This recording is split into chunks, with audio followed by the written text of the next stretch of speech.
منانے کو دن رہ گئے ہیں، لیکن ہم ان لوگوں کے انداز بھول چکے ہیں حضرت جی۔ ہمارے پاس منانے کو دن رہ گئے ہیں، ہم ان کے انداز بھول چکے ہیں۔ وہ ایک نبی علیہ السلام کی صحابیہ تھی، ان کا بیٹا شہید ہو گیا۔ وہ نبی علیہ السلام کی بارگاہ میں حاضر ہوئی تو لیکن پردے میں تھی۔ سب نے کہا تیرا بیٹا فوت ہو گیا، تو ابھی بھی پردے میں؟ اس نے کہا میں نے بیٹا کھویا ہے، ابھی غیرت زندہ میری۔ میں نے بیٹا کھویا ہے، غیرت نہیں مر گئی ابھی میری، ہماری غیرت مر گئی ہے، ہماری غیرت مر گئی ہے۔ میں آپ کو نہیں بتا سکتا کہ اس وقت ان بیٹیوں کے لیے مجھے سمجھ نہیں، میں جملے کیا بولوں ان بیٹیوں کو، ان کے حوصلے کو سلام، ان کی جرت کو سلام حضرت، ان کی دلیری کو سلام حضرت۔ کتنی ہوں گی حضرت؟ سارے ہندو ہیں حضرت ارد گرد، یہ تھے سارے مسلمان حضرت۔ اسلام والا دیس، قرآن والا دیس، مسجد والا دیس، میلاد والا دیس، محرم والا دیس، رجب والا دیس، شعبان والا دیس حضرت، پاکستان والا دیس، لیکن کیا ہے؟ اللہ آپ کو سلامت رکھے، اپنی بیٹیوں کے پردے کی حفاظت کریں حضرت، سختی نہیں کرنی، محبت سے ان کو بار بار بتائیں بیٹا دیکھو ہمارے بڑے کیسے تھے۔ یہ تو خرابی ہے نا پتہ، بڑوں کا تذکرہ کہاں ہے؟ آپ ٹیلی ویژن لگا کے وہ آپ کو اپنے بڑوں کا تذکرہ، وہ تو حضرت جی یہ بتائیں گے فیشن کس طرح کرنا ہے، وہی تو فیشن دے رہے ہیں۔ میڈیا نے تو سوچ دی ہے حضرت جی، پہلے دوپٹہ انہوں نے سر سے اتار کے نا یہ فیشن دیا کہ گلے میں آیا ہے حضرت، کتنی دیر یہ والا فیشن چلتا رہا ہے۔ سوچے اسی طرح بنتی ہیں نا، ہماری بیٹیاں ہماری بہنیں دیکھتی ہیں نا ٹی وی پہ کہ کیا فیشن چل رہا ہے، پھر آہستہ آہستہ انہوں نے کیا کیا، پھر حضرت انہوں نے جو دوپٹہ ہے انہوں نے پھر گلوں سے بھی اڑا دیا حضرت جی، پھر انہوں نے دوپٹہ گلوں سے بھی اڑا دیا۔ نہیں، محبت کے ساتھ ان کو بتاؤ۔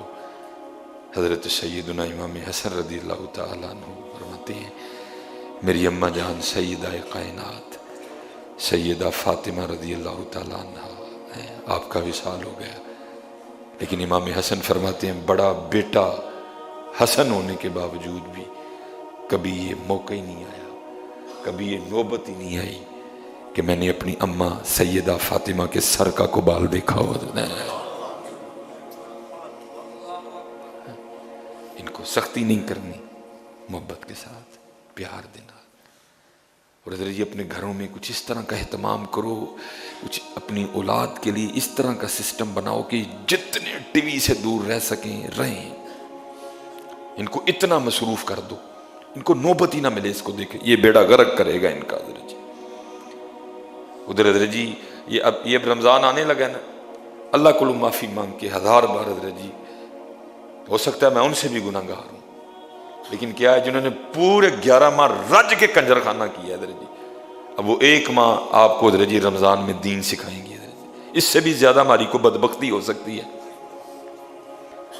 اس سے بھی زیادہ ہماری کوئی بدبختی ہو سکتی ہے کیا حضرت جی۔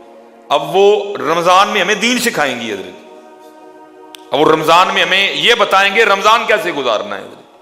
اس قوم کا کیا بن سکتا ہے حضرت جی جن کو کنجر سکھائیں کہ رمضان کیسے گزارنا ہے؟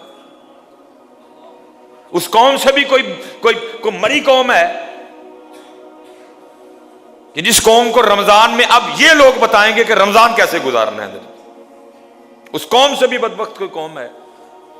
اب سوچیں ہماری سوچوں کی پستی کا لیول کیا ہے، کوئی بندہ نہیں بولے گا، ہوتا ہے نا ساری قوم باہر آ جائے، اوے ہمیں پاگل سمجھ رکھا ہے، یہ دین ہے، یہ رسول اللہ کا دین ہے، مذاق ہے کوئی؟ 11 ماہ کنجر خانہ کرو، 1 ماہ آگے تم ہمیں اب یہ بتاؤ کہ رمضان کیسے گزارنا ہے؟ لیکن کیا ہے حضرت، میں پھر وہی کہوں گا یا رب دل مسلم کو وہ زندہ تمنا دے۔ سو گئی ہے قوم حضرت جی، سو چکی ہے قوم حضرت جی، بس سب کو ایک ہی فکر پڑ گئی ہے کھانا کتوں ہے حضرت۔ کیا نوجوان، کیا 40 والا، کیا 45 والا، کیا 50 والا، سب کو ایک ہی فکر پڑ گئی۔ اقبال نے بڑی دیر پہلے ہمیں آگاہ کیا تھا یہ وقت تم پہ آئے گا ان قریب حضرت۔